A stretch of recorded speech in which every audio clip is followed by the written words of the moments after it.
Yes, dear students, today we are discussing about fourth class 9th science. आज का topic बहुत ज़्यादा आसान टॉपिक है और बहुत ही ज़्यादा इंटरेस्ट जगाने वाला टॉपिक है, बहुत ज़्यादा इंटरेस्टिंग टॉपिक है आज का। अगर आप इसको अच्छे से डिस्कस करेंगे, अच्छे से इसकी प्रॉब्लम सम्स वगैरह लगाएंगे तो आपको आगे की क्लासों में फोर्स से रिलेटेड काफ़ी सारा बेसिक कॉन्सेप्ट मिलेगा जो क्लास 9th में है। तो शुरू करते हैं फोर्स की डिफिनीशन से। रियल में फोर्स को हम सब लोग पहले से जानते हैं, फोर्स क्या होता है पहले से ही जानते हैं, क्योंकि रेगुलर बिना फोर्स के तो हमारा काम ही नहीं होना है। बिना फोर्स के अगर हम सोचे, बिना फोर्स के एक कोई छोटा सा बच्चा जिसका जन्म हुआ है, न्यू बॉर्न बेबी, वो बच्चा भी फोर्स अप्लाई कर रहा होता है, वो बच्चा भी फोर्स अप्लाई कर रहा होता है। तो फोर्स क्या है, बहुत आसान सा है। अब अगर उसको डिफाइन करना है तो कैसे डिफाइन करेंगे, उसके लिए हम लोग आते हैं। तो फोर्स को कैसे डिफाइन करेंगे, तो सबसे पहली चीज फोर्स क्या है। फोर्स केवल दो वर्ड ऐसे हैं जिनसे डिफाइन किया जा सकता है, बहुत आसान से वर्ड हैं। एक वर्ड हो गया पुश एंड एक वर्ड हो गया पुल। अब कहेंगे, आप कहेंगे सर ये तो बहुत ज्यादा आसान चीज आपने बता दी, पुश एंड पुल तो आप लोग रेगुलर देखते होंगे, कहीं शॉपिंग मॉल पे जाते हैं, कहीं किसी के ऑफिस में जाते हैं तो जो डोर होता है कभी कभी उस पर लिखा होता है पुश या पुल में से कुछ। अब ये बात अलग है कि आप पुश को क्या समझते हैं। कई लोग होते हैं ना, लिखा हुआ है पुश तो उनको पता नहीं है कि धक्का देना है या बाहर खींचना है। तो रियल में पुश की मीनिंग क्या होती है, धक्का देना। क्या होती है, धक्का, धक्का, ठीक है। एंड पुल का मतलब क्या होता है, खींचना। पुल का मतलब क्या होता है, खींचना। तो पुश या फिर पुल, ये दो चीजें डिफाइन कर देती हैं फोर्स को। फोर्स क्या है, आप या तो किसी चीज को धक्का दें या फिर किसी चीज को खींचे, दो चीज फोर्स को डिफाइन करती हैं। तो अभी डिफिनीशन क्या बन रही है, फोर्स क्या है, अ पुश और पुल ऑन अ बॉडी, किसी एक बॉडी पर ही तो लगाएंगे। अब बॉडी क्या हो सकती, कोई भी ऑब्जेक्ट हो सकता है, कोई वस्तु हो सकती, कोई इंसान हो सकता है। सपोज कि आपने गलत आंसर किया, मैंने एक कर दिया, एक अंडा पड़ा आपके अगर गाल पर, तो वो भी क्या है, फोर्स अप्लाई हुआ। अब इसका एग्जांपल देने की जरूरत है क्या, किसी को जरूरत हो तो आ जाए उत्तर।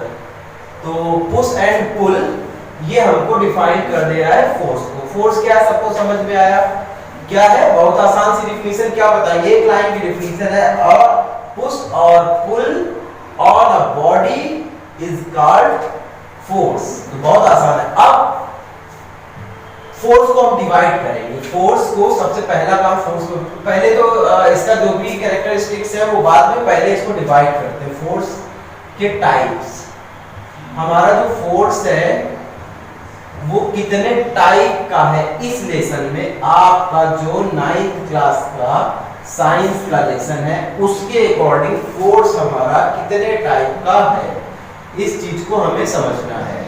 तो there are 4 types of force, there are 4 types of force.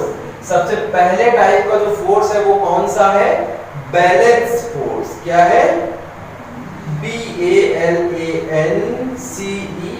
Balanced force, ठीक है। सबसे पहला फोर्स क्या है, बैलेंस फोर्स, ठीक है। दूसरे टाइप का फोर्स क्या है, अनबैलेंस्ड, इसी का जस्ट अपोजिट क्या लग जाना है शुरू में, अनबैलेंस्ड,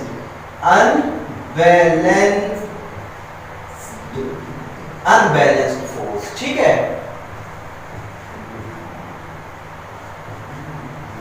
ठीक है, समझ में आई बात। पहला फोर्स क्या है, बैलेंस्ड फोर्स। अभी इसको एक्सप्लेन करेंगे। दूसरा क्या है, अनबैलेंस्ड फोर्स, ठीक है। नेक्स्ट टॉपिक क्या है, इसी का पार्ट क्या है, कांटेक्ट। क्या है,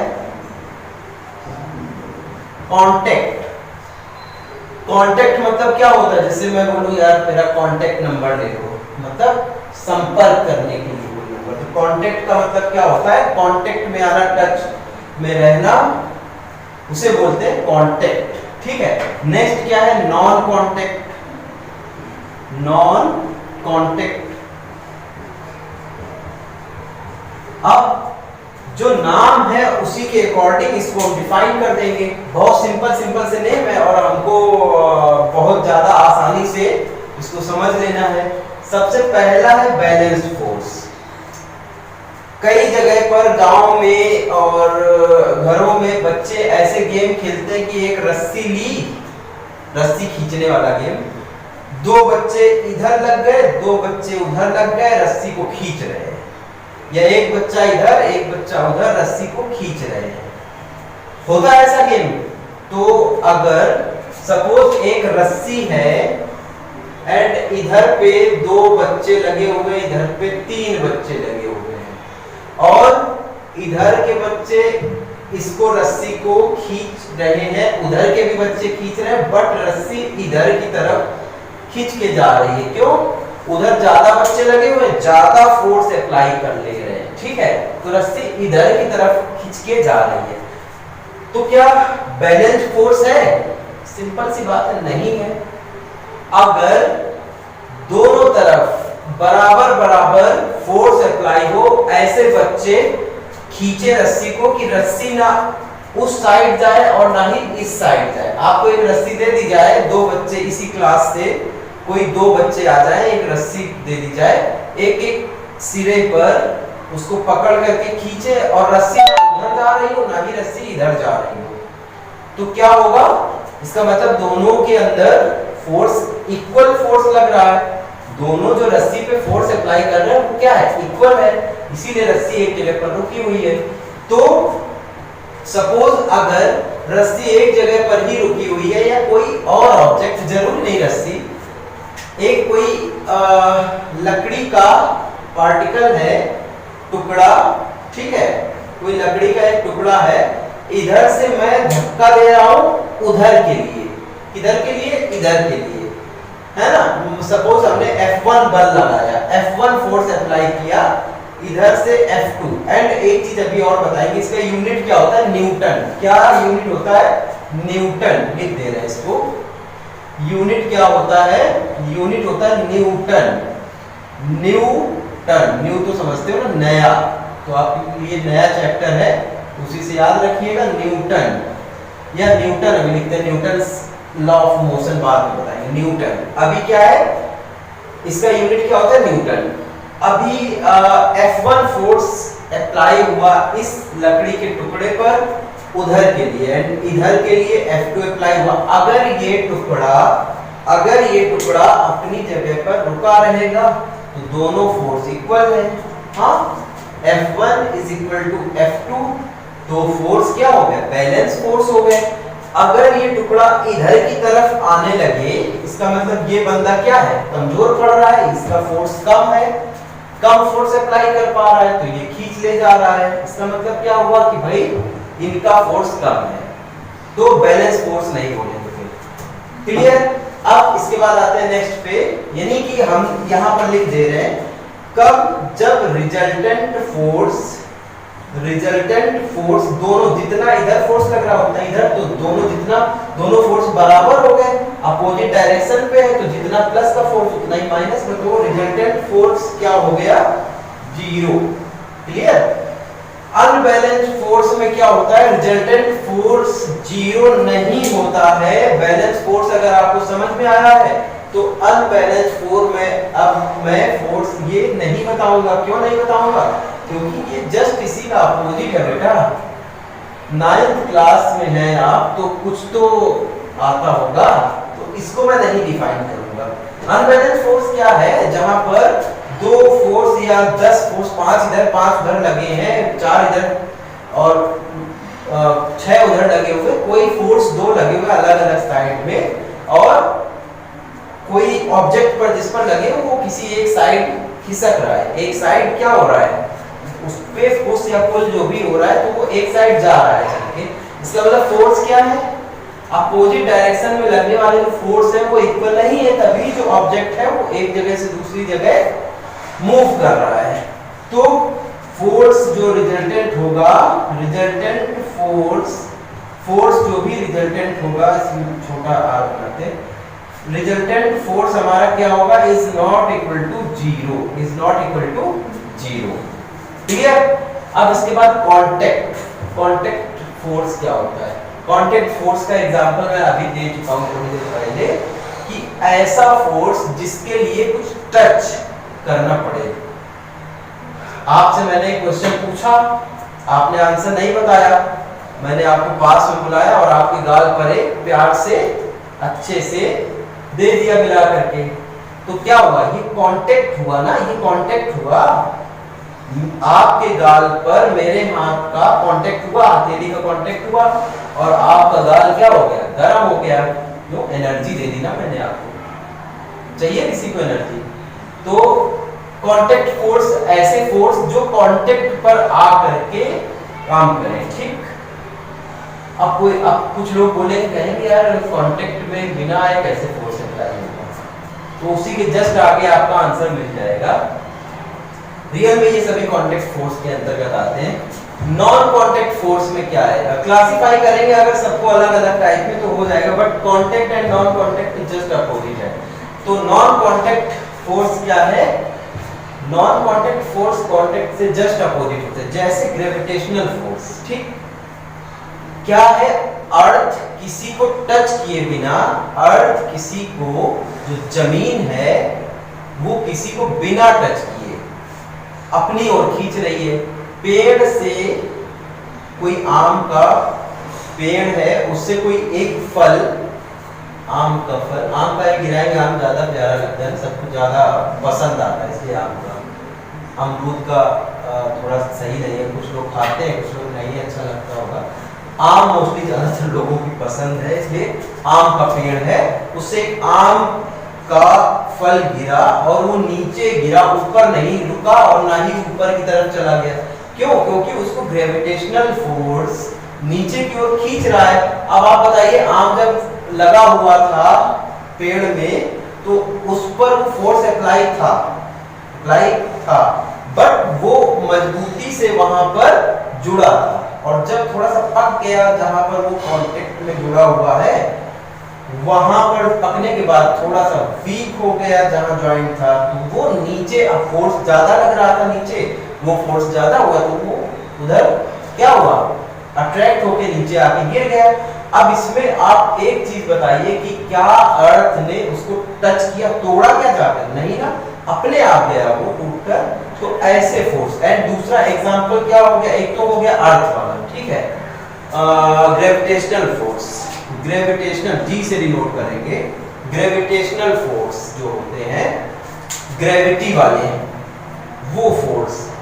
एंड दूसरा हो गया मैग्नेटिक फोर्स। दूसरा क्या हो गया? Magnetic force. एक हो गया ग्रेविटेशनल फोर्स एंड एक हो गया मैग्नेटिक फोर्स। मैग्नेटिक, मैग्नेट भी बिना टच किए क्या करता है? अट्रैक्ट करता है या रिपेल करे, जो भी करे, लेकिन बिना टच किए भी कर देता है। तो ये हमारे टाइप्स ऑफ फोर्स हो गए कुछ। सबको समझ में आई ये चीज? किसी को कोई doubt? Everything getting my point? कोई ऐसा बच्चा तो नहीं बैठा हुआ है जिसको नहीं आ रहा हो लेकिन वो शर्म कर रहा हो, बड़ा शर्मीला टाइप का कोई ऐसा बच्चा तो नहीं है? सब बेशरम है ना? मतलब नहीं आए तो पूछ लीजिएगा, अगर आ रहा है तो बहुत अच्छी बात है। शर्माने की जरूरत नहीं है कि नहीं आ रहा है तो पूछेंगे नहीं। तो अभी क्या है, अब ये टाइप्स ऑफ फोर्स हो गए। अब आगे हम बताते हैं first law of motion, Newton first law of motion. अब पहली चीज, न्यूटन साहब जो है वो बहुत काम के हैं इस वाले लेसन में। इनका फोर्स का जो यूनिट है वो भी न्यूटन है, एंड फोर्स से रिलेटेड कुछ लॉ है, ठीक है, कुछ नियम है। तो Newton first law of motion and Newton second law of motion and Newton third law of motion. तो अभी हम Newton first law of motion समझेंगे। क्या समझेंगे? न्यूटन्स टन न्यूटन्स, याद रहेगा ना वर्ड, कोई भूलेगा नहीं, इसीलिए मैं ऐसे हंसी मजाक कर देता हूँ जिससे आपको याद रहे। न्यू मीन्स तो आपके लिए तो हर चीज नहीं है, पढ़ भी लो तो भी नहीं आ नहीं है। तो Newton's law, Newton's first law, first law, Newton's first law क्या है, इसका एक और नाम है, लिख या फिर चलिए लिख लीजिए, समझाएंगे उसको अभी। तो इसका नाम क्या है, इनरेस्टिया रूल है, इनरेस्टिया का रूल।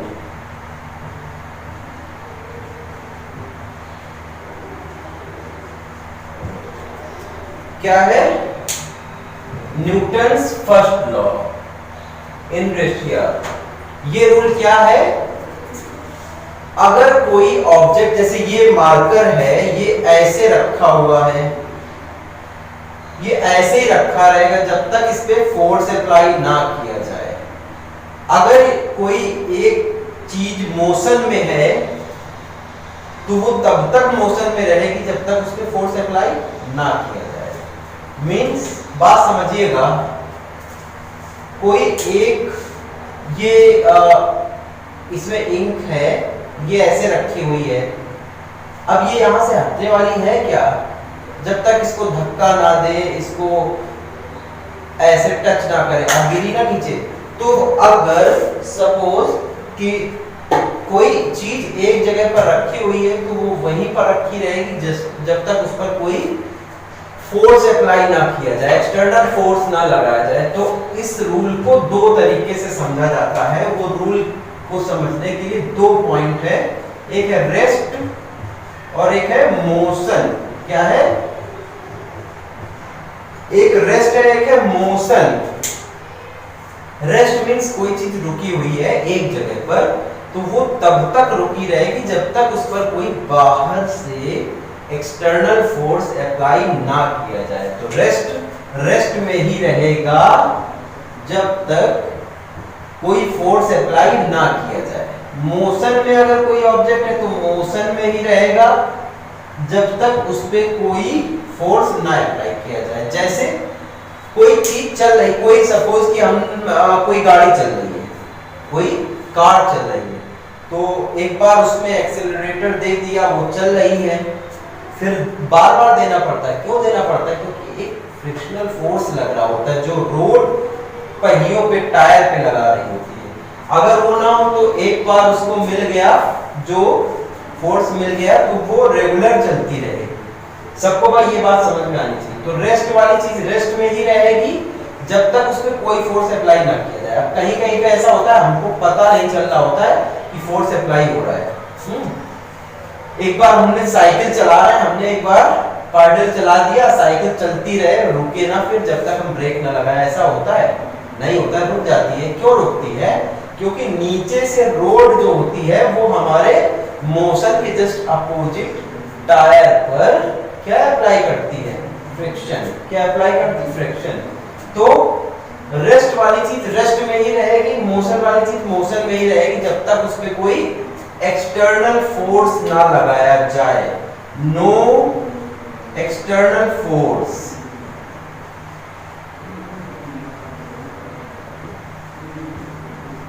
No external force. अगर हम कोई एक्सटर्नल फोर्स नहीं लगाएंगे तो रेस्ट वाली चीज रेस्ट में रहेगी, मोशन वाली चीज मोशन में रहेगी। अगर हमने फोर्स अप्लाई कर दिया तो रेस्ट वाली चीज क्या हो जाएगी? मोशन में आ सकती है, ठीक है। एंड मोशन वाली चीज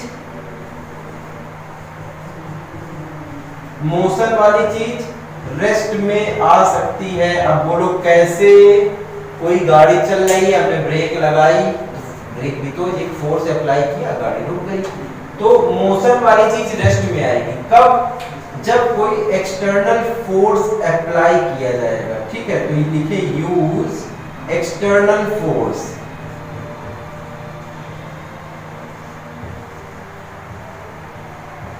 यूज एक्सटर्नल फोर्स। बात समझ में आई सबको? किसी को कोई डाउट तो नहीं है? Newton's first law of motion को ही इनर्शिया का रूल बोलते हैं। इनर्शिया को हिंदी में बोलते हैं जड़त्व। जड़ जड़ जड़ जानते हो ना क्या होता है यार? किसी पेड़ की जड़, पेड़ क्या होता है? एक जगह पे टिका रहता है, चलता घूमता है, पूरे में रुका रहता है, इसलिए ये वर्ड वहीं से लिया गया है। इनर्शिया मींस जड़, एक जगह पे कोई चीज जो कर रही है, भले वो मोशन कर रही हो तो मोशन करेगी, एंड रुकी हुई है, रेस्ट में है तो रेस्ट में रहेगी, जब तक उसमें कोई बाहर से एक्सटर्नल फोर्स अप्लाई ना किया जाए, एक्सटर्नल फोर्स अप्लाई ना किया जाए। ठीक है, तो इसको क्या बोलते हैं? इसको बोलते हैं इनर्शिया। क्या बोलते हैं?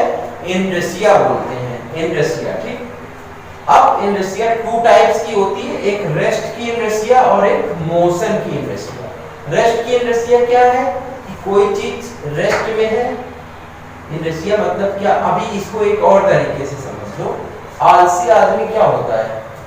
आलसी का मतलब कि पड़ा है तो पड़ा ही है, उसको जब तक धक्का ना मारो, उसको 2 4 5 घूसे ना लगाओ, डंडा ना चलाओ, तब तक वो नहीं हटने वाला है। तो वही चीज इनर्शिया क्या है कि कोई रेस्ट में है तो रेस्ट में ही रहेगा जब तक उस पर फोर्स अप्लाई ना करे, तो इसको रेस्ट की इनर्शिया बोलते हैं। एंड अगर कोई मोशन में है तो मोशन में ही रहेगा जब तक उस पर कोई फोर्स अप्लाई ना किया जाए, मोशन की इनर्शिया। तो आप इसको अच्छे से समझ गए। अभी न्यूटन्स का सेकेंड रूल जो मुझे बताना रहेगा वो फिर नेक्स्ट वाले क्लास में बताते हैं। अभी इतना आज की डेट में कर लीजिए।